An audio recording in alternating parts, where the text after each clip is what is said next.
제가 며칠 전 이사 문제로 부동산을 다녀왔는데요. 당시 영상을 찍지는 못했지만 사람들이 엄청 많더라고요. 그리고 들리는 말들이 전부 대출 규제 때문에 지금 막차를 타야 되니 많이 아주 난리가 났었습니다. 근데 대출뿐만 아니라 은행 업무들도 새로 바뀌는 부분이 있어서 준비해봤고요. 7월부터 뭐가 바뀌는지 핵심만 뽑아서 바로 말씀드려볼게요.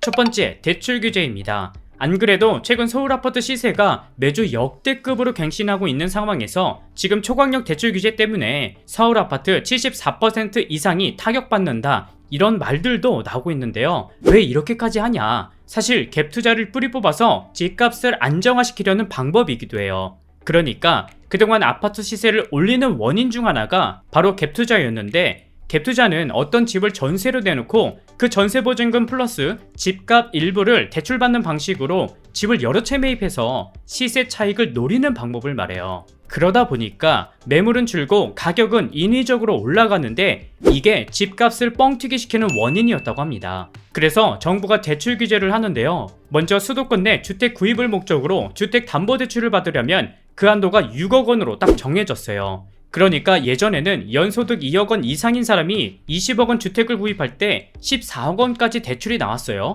근데 이제는 무조건 6억 원까지만 대출을 받을 수 있고요. 연소득 1억 원 이상인 사람도 10억 원 주택 구입할 때도 기존 7억 원에서 6억 원까지 대출을 막아버렸는데 가장 피해를 보는 사람이 바로 갭 투자자들이에요. 게다가 주택담보대출을 받고 산 집에 6개월 안에 실제로 이사하지 않으면 대출이 즉시 회수되고요. 또 매매대금이나 잔금을 갚기 위해서 대부분 세입자의 보증금을 쓰는데 이때 받을 수 있는 조건부 전세대출도 싹 다 막았습니다. 물론 이번 규제에 피해를 받는 분들도 분명 계실 거예요. 하지만 장기적으로 봤을 때 집값을 어느 정도 안정화시킬 수 있는 방법이라고 많은 분들이 이야기하고 있는데요. 근데 조금 아쉬운 소식은 신혼부부와 신생아 디딤돌 대출도 3억 2천만 원과 4억 원으로 하향 조정했는데 여기서 또 생애 최초 디딤돌 대출이라고 처음 집 사는 사람에게 정부가 지원해주는 대출까지 2억 4천만 원으로 줄여버렸어요. 그래서 여기에 해당되는 분들에게는 굉장히 속상한 소식일 수 있는데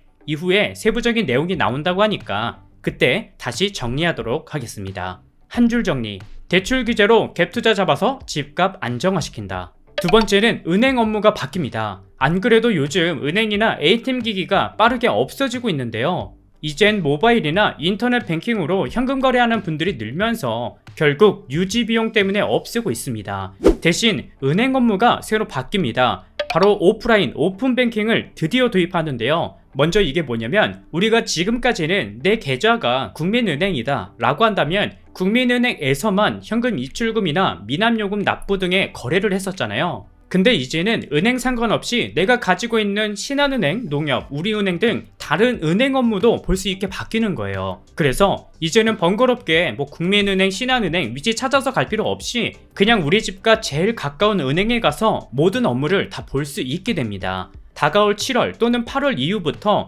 연내 전국 은행 점포에서 시행하는 걸 목표로 하고 있으니까 평소 현금을 많이 쓰시는 분들이나 또는 디지털에 익숙하지 않은 어르신들도 이젠 은행 한 곳만 방문해도 여러 은행의 업무를 다 볼 수 있어서 편하실 것 같습니다.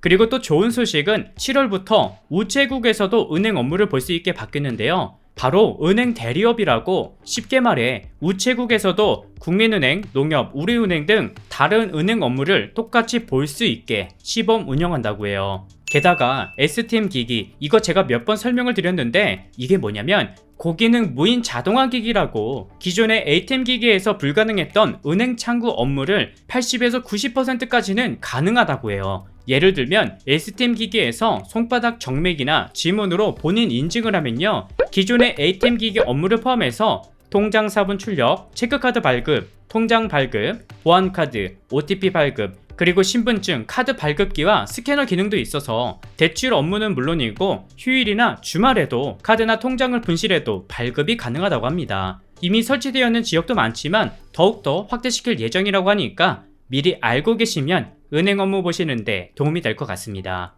세 번째는 9월부터 예금자 보호법이 싹 바뀝니다. 먼저 은행이 파산해도 안전하게 돌려받을 수 있는 예금 한도가 지금은 5천만 원까지만 보호를 받을 수 있죠. 하지만 이제 1억 원으로 상향됩니다. 무려 24년 만에 바꾸는 건데요. 간혹 이런 분들 계시죠? 현금을 여러 은행에 쪼개서 저축하는 분들 많으실 거예요. 근데 이게 1억 원까지 상향했다고 해서 1억 원을 그대로 넣으면 또 안 된다고 합니다. 바로 이자 소득을 포함한 금액이라 그 금액을 고려해서 넣으셔야 된다고 해요. 하지만 그에 따른 문제도 생길 수 있다고 합니다. 아무래도 한도를 1억 원으로 상향하면 은행이 예금보험공사에 내는 보험료가 오를 수밖에 없는데요. 약 23% 오를 거라고 하는데 결국 예금 금리를 내리거나 대출 금리를 올릴 수 있어서 그 부담이 예금자에게 전가될 수도 있다는 우려가 나오고 있습니다. 다른 나라에 비해 예금보호 한도가 적은 건 사실이에요. 그래도 금융기관이 파산해도 예금자 자산을 더 많이 보호하겠다는 취지로 이번에 시행하는 거니까 결국 위험한 상황에서도 내 돈을 조금 더 안전하게 지킬 수 있는 장치가 하나 생기는 건데요. 특히 요즘처럼 금융불안 이익이 많을 때는 한 은행에만 돈을 넣기보단 여러 금융사에 예금을 나눠 넣는 것도 하나의 방법일 수 있으니까 알아두시면 좋을 것 같습니다.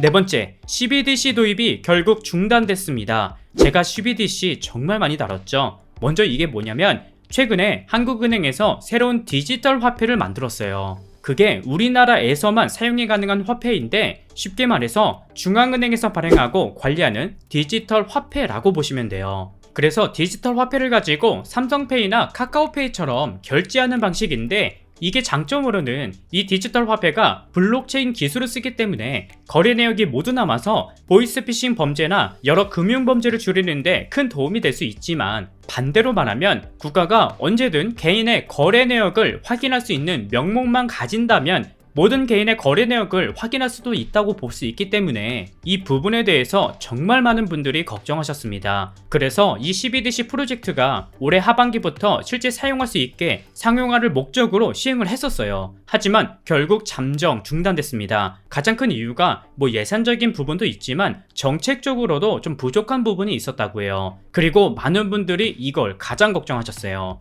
이 디지털 화폐를 사용 지역과 목적에 따라 사용자가 설정할 수 있는데 내가 내 자녀에게 용돈을 10만 원을 준다고 했을 때 이 돈을 어느 지역에서 사용할지 그리고 돈을 책과 학용품에만 사용할 수 있게 제한을 걸 수 있다는 거예요. 그래서 이렇게 설정을 해놓으면 음식점에서는 결제를 할 수 없게 됩니다. 이 부분에서 만약 정부와 국민으로 확대된다면 어떤 상황이 생길지 모르는 일이다. 통제사회가 시작된다 이런 말들이 굉장히 많아서 실제 국민청원까지 여러 번 올라오는 상황까지 겪었었습니다. 결국 잠정 중단됐지만 앞으로 어떻게 보완해서 다시 내놓을지 모르는 상황이기 때문에 이 내용도 알고 계시면 좋을 것 같습니다. 다섯 번째는 오픈뱅킹을 평소 자주 하는 분들은 꼭 보셔야 됩니다. 최근 오픈뱅킹 덕분에 스마트폰만 있으면 내가 가지고 있는 모든 은행들의 계좌를 들여다보며 은행 업무를 볼 수 있게 됐는데요. 하지만 문제는 오픈뱅킹 보안이 취약해서 가짜 신분증과 그 신분증으로 개통한 알뜰폰 하나면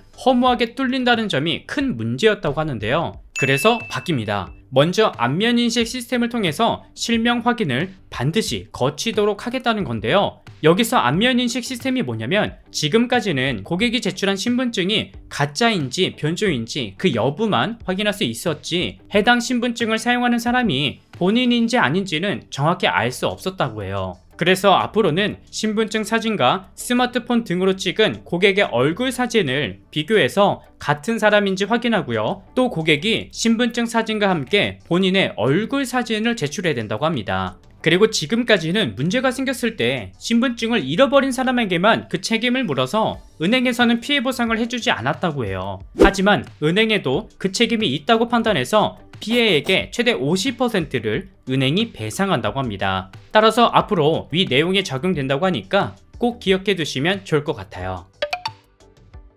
오늘은 이렇게 좋은 소식도 있지만 그렇지 않은 소식도 있습니다. 하지만 알고 계시면 도움이 될 수 있으니까 잘 기억해 주시면 좋을 것 같아요. 오늘은 여기까지 준비했고요. 저는 다음 영상에서 다시 인사드릴게요. 시청해 주셔서 감사합니다.